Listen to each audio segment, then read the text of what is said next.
नमस्कार मित्रों, एक बार फिर से स्वागत है मेरे चैनल एजुटेक शिखर में। मित्रों, आज का जो विषय है, आज का जो टॉपिक है वो है 7th पे कमीशन से रिलेटेड। आज की टॉपिक के अंतर्गत हम लोग यह जानकारी प्राप्त करेंगे कि 2022 में डीए बढ़ने की वजह से केंद्रीय कर्मचारियों के मूल वेतन में कितने रुपए की बढ़ोतरी हो जाएगी। इस सारी जानकारी आज के सेशन में हम लोग प्राप्त करने वाले हैं। कहने का अर्थ ये है कि जनवरी 2022 से डीए में सरकार ने बढ़ोतरी करने का ऐलान कर दिया है। अब आपको अच्छी तरह से मालूम है कि डीए बढ़ने की वजह से सैलरी यानी मूल वेतन जो होता है उसके अंदर भी बढ़ोतरी हो जाती है। तो ये सारी जानकारी आज के सेशन में हम लोग प्राप्त करने वाले हैं। जानकारी शुरू करने के पहले मित्रों, मैं आपसे रिक्वेस्ट करूंगा कि अगर आप इस चैनल पे पहली बार आए हो तो आप चैनल को कर लीजिए सब्सक्राइब, साथ ही साथ बेल नोटिफिकेशन को आप ऑन कर लीजिए ताकि जब भी कोई नई इंफॉर्मेशन इस चैनल पे अपडेट होगी आपको उसकी जानकारी प्राप्त होती रहेगी। इसके बाद वीडियो देखने के बाद अगर वीडियो की जानकारी आपको अच्छी लगेगी तो आप वीडियो पे कमेंट कीजिएगा, लाइक कीजिएगा, साथ ही साथ वीडियो को अपने मित्रों में शेयर कीजिएगा। तो मित्रों, चलते हैं और प्राप्त करते हैं आज एक नई जानकारी। जैसा कि टॉपिक है, जैसा कि विषय है, विषय के अंतर्गत हमने देखा कि 7th पे कमीशन के अंतर्गत जो डीए में बढ़ोतरी है उसकी वजह से जो मूल वेतन है उसमें क्या परिवर्तन आने वाला है। तो अब तक जो डीए मिल रहा था, जो हमें डीए प्राप्त हो रहा है, सेंट्रल कर्मचारियों को जो डीए प्राप्त हो रहा है वो 31% के हिसाब से प्राप्त हो रहा है। अब आने वाले समय में ऐसे कयास लगाए जा रहे हैं कि अगर ये डीए 3% तक बढ़ जाता है तो ये टोटल हो जाएगा 34%, और 34% होने की वजह से जो मूल वेतन रहेगा उसमें इजाफा होगा, उसमें बढ़ोतरी होगी। कहने का तात्पर्य है कि जो ग्रॉस इनकम होती है, जो टोटल इनकम आती है कर्मचारियों की, उसके अंदर ऑटोमेटिकली बढ़ोतरी हो जाएगी। तो बेसिक जानकारी शुरू करने के पहले, मेन जानकारी, मुख्य जानकारी शुरू करने के पहले मित्रों, मैं आपको कुछ ऐसे टर्म्स बताऊंगा जो कि बहुत ही इंपॉर्टेंट है। जैसे कि महंगाई भत्ता, ये महंगाई भत्ता या डियरनेस अलावेंस क्या होता है। तो बहुत ही आसान शब्दों में बताऊंगा कि केंद्रीय कर्मचारियों को रहने खाने के स्तर को सुधारने और बढ़िया बनाने के लिए महंगाई भत्ता या डीए प्रदान किया जाता है। देखिए, हमेशा सतत महंगाई में परिवर्तन होते रहता है, तो उस महंगाई के विपरीत, उस महंगाई के विरुद्ध में, अपोजिट में क्या करने के लिए तो केंद्र सरकार या राज्य सरकार कुछ सैलरी में इजाफा करती है ताकि उस महंगाई से रहने खाने का जो स्तर है, कर्मचारियों के जो रहने खाने का स्तर है, उसमें सुधार किया जाए, उसे बढ़िया किया जाए। तो इसे ही हम क्या कहते हैं, इसे दूसरे शब्दों में कह सकते हैं कि यह भत्ता बढ़ती हुई महंगाई के विरुद्ध समायोजन रूप की एक राशि मानी जा सकती है। ठीक है, तो डीए का मतलब डियरनेस, अगर इसका फुल फॉर्म देखेंगे तो डियरनेस अलावेंस होता है। अब हम जानेंगे कि ये जो महंगाई भत्ते की गणना है कैसे की जाती है।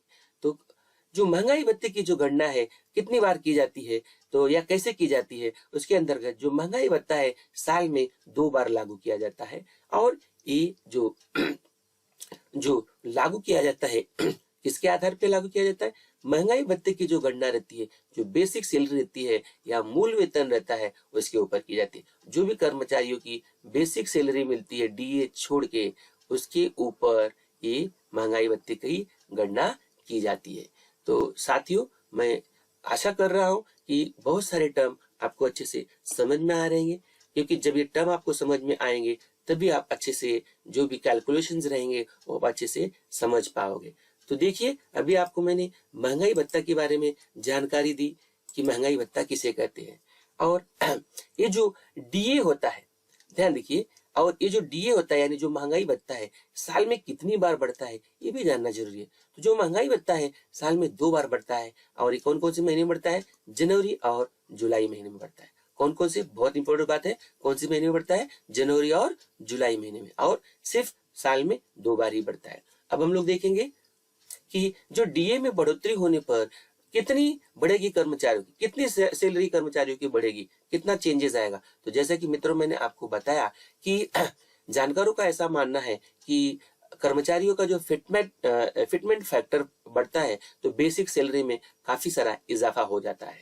तो यहाँ पे देख सकते हैं कि आंकड़े जो कहते हैं उस आंकड़े के अनुसार आने वाले समय में यानी जनवरी महीने में, जनवरी 2022 में 2 से 3% की बढ़ोतरी मानी जा रही है। इसके पहले भी मैंने आपको अच्छे से समझाया कि अगर 2 या 3 मान के चलिए कि 3% की बढ़ोतरी हो रही है तो ऑलरेडी कर्मचारियों को 31% मिल ही रहा है। अगर उसमें आप 3% और प्लस कर देते हो तो ये हो जाएगा टोटल 34% का डीए प्राप्त होना शुरू हो जाएगा। ठीक है, तो इतना मान के ही चलना है हम लोग, और इसकी वजह से बेसिक सैलरी भी क्या होगी, बढ़ जाएगी। अब हम क्या करेंगे कि कुछ बेसिक सैलरी पकड़ के हम कैलकुलेशन करते हैं कि नहीं ये परिवर्तन कितना होगा, क्योंकि परिवर्तन समझना जरूरी है। अगर परिवर्तन आप समझ जाते हैं तो आप अपना खुद कैलकुलेशन कर सकते हैं, क्योंकि जो बेसिक सैलरी रहती है हर कर्मचारियों की अलग अलग होती है, उनके पद के हिसाब से होती है। अब यहाँ पे हम देखेंगे कि अब हम यहाँ पे 2 एग्जाम्पल लेंगे जिससे आपका पूरा जो कॉन्सेप्ट क्लियर हो जाएगा कि अगर डीए मान के चलिए कि डीए 34% बढ़ गया है, ऐसा हम लोग समझते हैं कि डीए क्या होगा आपका 34% यहाँ पे बढ़ जाता है। यहाँ पे डीए क्या होगा 30% मान के चलिए कि बढ़ गया है। तो इसके अंतर्गत हम लोग क्या करने वाले हैं, अब यहाँ पे मैंने आपको जैसा बताया कि हमें क्या करना है, हमें यहाँ पे जो मूल वेतन है, एक बेसिक सैलरी हमें पकड़ना है जो है 18,000 रुपए। एक बेसिक अमाउंट पकड़ के चलिए कि अगर किसी कर्मचारी की 18,000 क्या है बेसिक सैलरी है, ठीक है, तो उसके हिसाब से डीए में कितने का परिवर्तन होगा, डीए की वजह से सैलरी में कितने का परिवर्तन होगा। तो यहाँ देखिए मित्रों, अगर आप लोग जो न्यूनतम बेसिक सैलरी है अगर वो 18,000 रुपए पकड़ते हैं, यानी कर्मचारी की जो बेसिक सैलरी है वो आप 18,000 अगर समझते हैं, तो यहाँ पे देखिए परिवर्तन क्या क्या होंगे। सबसे पहले समझने की कोशिश कीजिए कि अगर ये 18,000 है और 34% आपका डीए हो जाता है, ठीक है, तो यहाँ पे क्या क्या चेंजेस होंगे। जो नया महंगाई बढ़ता है, यानी जो 34% होने की वजह से अब आपको कितना का परिवर्तन मिलेगा, कितना चेंजेस मिलेगा। देखिए, तो अगर आप 18,000 बेसिक पकड़ रहे हैं और 18,000 बेसिक पे 34% का अगर आप परसेंटेज निकाल लें, डीए का मतलब होता है कि जो बेसिक सैलरी रहती है, यानी यहाँ पे 18,000, देखिए 18,000, इसका आपको निकालना है 34%। तो 34% का मतलब क्या होता है, बहुत आसान शब्दों में अगर मैं बोलना चाहूंगा तो आप क्या करोगे, 18,000, ठीक है, यहाँ पे देख लीजिए अच्छे से, यहाँ पे आप क्या करोगे 18,000 क्या करोगे, मल्टीप्लाई करोगे 34, ठीक है, और क्या करने वाले हो आप, डिवाइड किससे करने वाले हो, 100 से डिवाइड करने वाले हो, ठीक है। तो डिवाइड करने के बाद क्या हो जाएगा, एकदम इजी है। अब ये 2 0 से कैंसिल कर दीजिए, बाकी जो नंबर मिल रहा है उसको मल्टीप्लाई कर दीजिए। मल्टीप्लाई करने के बाद क्या आ रहा है, मल्टीप्लिकेशन आप अच्छे से जानते हैं, कैलकुलेटर में भी मल्टीप्लाई कर सकते हैं। 6120 की राशि आ रही है, यानी 6120 रुपया प्रति महीना, यानी यानी प्रत्येक महीने में आपको कितने का चेंजेस मिलेगा, इतना डीए होने की वजह से 612 रुपीज का। अभी ये चेंजेस कब होगा, जब आपका डीए कितने परसेंटेज का हो जाएगा, 34% का हो जाएगा, ठीक है। ये तो नया डीए हो गया, लेकिन अभी हम देखेंगे कि आप इसके आधार पे एक चीज और कैलकुलेट कर सकते हो कि पुराना डीए क्या था। अगर आप पुराना डीए की बात करेंगे, देखिए यहाँ पे अगर आप पुराना डीए की बात करेंगे तो पुराने डीए के अंतर्गत आपको क्या नजर आ रहा है, देखिए पुराना जो डीए है वो कौन से परसेंटेज से था, 31% से था, ठीक है, यहाँ पे 31% लिखिए। अब आप क्या करोगे, इसी प्रकार जैसे मैंने आपको अभी बताया उसी प्रकार आप क्या करोगे, 31% के हिसाब से कितना डीए मिल रहा है, तो देखेंगे। अगर कैलकुलेट करने जाओगे, अगर आप उसको सिंपली कैलकुलेट करने जाओगे तो कैलकुलेट करने के लिए क्या करना पड़ेगा, आपको क्या करना पड़ेगा, यहाँ पे फिर से वापस 18,000 का कितना 31%, यानी कितना हो जाएगा, 31 से मल्टीप्लाई करके आपको क्या करने वाले हो, 100 से क्या कर देने वाले हो, बहुत आसानी से डिवाइड कर देने वाले हो, ठीक है। तो आपका आंसर कितने मिलने वाला है, 5580, यानी 5580 रुपीज प्रति माह, यानी ईच मंथ या प्रत्येक महीने ये मिलने वाला है आपको, ठीक है। तो अभी देख लीजिए कि फर्क कितने का हो गया। देखिए महंगाई भत्ते में फर्क कितना हो गया, फर्क का मतलब समझे, ये 34 होने की वजह से आपको इतना मिल रहा था। देखिए अगर 34% हुआ तो आपको कितना मिलने लगेगा, 6120, और 31% तो है मिल ही रहा है, तो उसकी वजह से कितना मिल रहा है आपको, 5580। अब ये डिफरेंस अमाउंट कितना हो गया, कितना आपको बढ़ के मिलेगा वो जानना जरूरी है। तो आप डिफरेंस निकालोगे तो देखिए डिफरेंस में यहाँ पता चल जाएगा। डिफरेंस में हम लोग क्या करेंगे, बहुत आसान है। डिफरेंस के लिए हम लोग क्या करने वाले हैं, यहाँ पे देख लीजिए, डिफरेंस के लिए आपको सीधे किसमें क्या करना है, ये जो आपका 34% है, यानी ये जो अमाउंट है, इस अमाउंट में आपको क्या करना है, यानी 6120 में आपको माइनस करना है 5580, 80। अगर आप सब्ट्रैक्शन कर देते हैं तो सब्ट्रैक्शन करने के बाद आपको कितने रुपये मिलने वाले हैं, कितने रुपए का डिफरेंस मिलने वाला है, 540 रुपीज का डिफरेंस मिलने वाला है हर महीने में। हर महीने में कितने का डिफरेंस मिलेगा, 540 का। ये तो हर महीने का हो गया मित्रों। लेकिन अगर आपको पूरे साल भर का कैलकुलेट करना रहेगा तो आप क्या करोगे, तो 540 में आप क्या करोगे, 12 से मल्टीप्लाई कर दोगे। 12 महीने का देखोगे तो 12 महीने का जो डीए आता है मित्रों वो हो जाएगा 6480 रुपीस हो जाएगा। ये हो जाएगा। आप इसको एरियस भी मान सकते हो। अगर एक साल से अगर ये डिफरेंस बैलेंस है तो आप इतना एरियस मान सकते हो। यानी जितना महीना है, 6 महीना, 3 महीना, आप क्या करोगे, ये 12 की जगह वो नंबर को रिप्लेस करोगे। अगर 3 महीने का बाकी तो 3 का मल्टीप्लाई कर दिए तो अपने आप डीए कैलकुलेट हो जाएगा। तो मित्रों ये जो कैलकुलेशन मैंने आपको बताया, ये बेसिक सैलरी 18,000 18,000 पे लेके बताया। हो सकता है आपकी बेसिक सैलरी कुछ और हो, तो 18,000 की प्लेस पे आप नंबर डाल के आप कैलकुलेट भी कर सकते हैं। बड़ी आसानी से कैलकुलेट कर सकते हैं। खाली आपका नंबर बदलेगा। इस नंबर पे आप 34% निकालिए, बाद में 31% निकालिए और डिफरेंस निकाल दीजिए। और पूरे साल भर का निकालने के लिए आपको क्या करना पड़ेगा, उसमें 12 से मल्टीप्लाई करना पड़ेगा। अब आइए एक और दूसरी सैलरी, एक दूसरी बेसिक सैलरी मैं और समझ लेता हूँ। देख लीजिए, यहाँ पे एक बेसिक दूसरी सैलरी हमें और समझने की जरूरत है। यहाँ पे देखिए बहुत आसान है।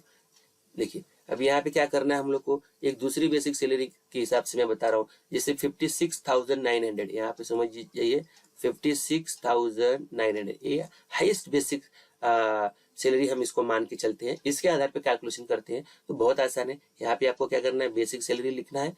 फिर इसके बाद आपको वही काम करना है। आपको 30 जो नया महंगाई भत्ता रहेगा वो 34% के हिसाब से रहेगा।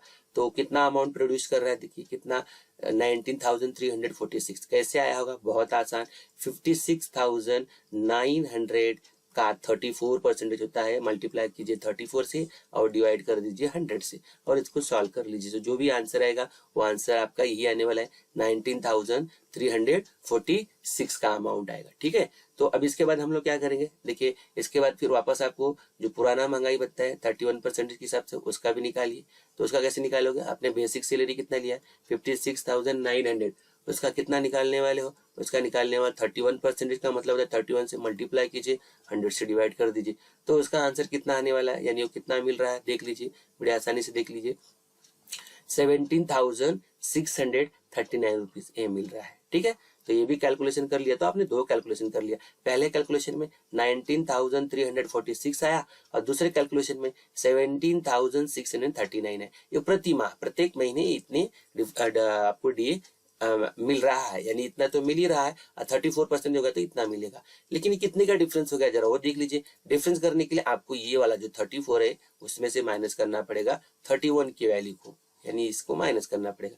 तो माइनस करते समय आपको ध्यान में रखना है, यानी आपका पहला अमाउंट कितना है, 19,346 में से माइनस कितना करना है, 17,639। ये आपको सब्ट्रैक्ट कर लेना है, माइनस कर लेना है। जब आप ये सब्ट्रैक्ट करते हो इस नंबर में से तो आपको आंसर कितना आता है, सब्ट्रैक्ट करके देखेंगे तो आपको आंसर कुछ आएगा 1707, 1707 रुपीज ईच मंथ, यानी 1707 रुपया प्रत्येक महीने में आपको मिलने वाला है। किसकी वजह से मिलेगा, जब आपका डीए 34% होगा। ये तो हर एक महीने की बात हुई। लेकिन अगर आपको पूरे साल भर का कैलकुलेशन करना पड़े तो साल भर का कैलकुलेशन करना पड़ेगा तो क्या होगा, 1707 यानी 1707 में आपको मल्टीप्लाई करना पड़ेगा 12 से। अगर 12 महीने का निकालना है, एक साल का, तो ये अमाउंट कितना आता है देख लीजिए, 20,484 रुपीज इतना आ जाएगा। पूरे साल भर का एरियज आ जाएगा। लेकिन हो सकता है आपका 12 महीना नहीं बाकी हो, आपका हो सकता है 6 महीना ही बाकी हो, तो आप 6 डालिए, 5 महीना रहेगा तो 5 महीना डालिए। तो ऐसे कैलकुलेशन कर सकते हो। तो साथियों, देखा आपने एक बेसिक सैलरी पे और एक मैक्सिमम, एक न्यूनतम सैलरी और एक अधिकतम सैलरी पे हमने कैलकुलेशन करके दिखाया कि डीए में कितने का फर्क आ रहा है। और साथियों बताना चाहूंगा कि ये डीए में फर्क आ रहा है, अभी तो आप पूरी अगर सैलरी कैलकुलेट करने जाओगे, ग्रॉस सैलरी कैलकुलेट करने जाओगे, तो ग्रॉस सैलरी में आपका एचआरए भी रहता है और भी कुछ छोटे मोटे अलावेंसेस भी रहते हैं। वो सारे अगर ऐड करोगे तो आपकी जो ग्रॉस इनकम रहेगी, टोटल इनकम रहेगी, वो और भी ज्यादा बढ़ जाएगी। यहाँ पे सिर्फ कैलकुलेशन डीए का बताया गया है कि डीए कितना इफेक्ट करेगा। तो साथियों और मित्रों, आशा करूंगा कि ये जो जानकारी मैंने आपको दिया है, इस जानकारी से आप संतुष्ट होंगे और आपने हर एक चीज को समझ लिया होगा। और आप अपनी जो डीए है उसको कैलकुलेशन करना चाहोगे तो कैलकुलेट भी कर सकते हो। बस उसके लिए आपको अपना जो बेसिक सैलरी है वो आपके सैलरी स्लिप से पता करना है, और बाकी जो प्रोसीजर है आप ऐसे ही कर सकते हैं। साथ ही साथ आप पूरे साल भर का डीए एरियर्स निकाल सकते हो, या आपका 3 महीना, 4 महीना या जितना भी समय का डीए बैलेंस होगा वो आप अपने कैलकुलेटर से या अपने इस फॉर्मूले से आप आसानी से प्राप्त कर सकते हो, कैलकुलेट कर सकते हो। कहने का तात्पर्य यह है कि अगर डीए 34% तक जाता है तो सैलरी में काफी इजाफा मिलने वाला है। तो मित्रों, मैं आशा करता हूं कि ये जानकारी आपको समझ में आई होगी। अगर आपको जानकारी समझ में आई होगी तो आप कमेंट कीजिएगा ये जानकारी आपको समझ में आई है। साथ ही साथ वीडियो को लाइक कीजिएगा और ये जानकारी अपने मित्रों में शेयर कीजिएगा। इसके साथ साथ अभी तक अगर आपने मेरे चैनल को सब्सक्राइब नहीं किया है तो आप मेरे चैनल को सब्सक्राइब कर लीजिए और बेल नोटिफिकेशन को ऑन कर लीजिए, ताकि जो भी जानकारी आपको मैं अपडेट करूँ इस चैनल पे, वो जानकारी आपको सबसे पहले प्राप्त हो। तो साथियों, आज की जानकारी से यहीं पे लेते हैं विदा। फिर मिलेंगे एक नई जानकारी के साथ। धन्यवाद। Thank you.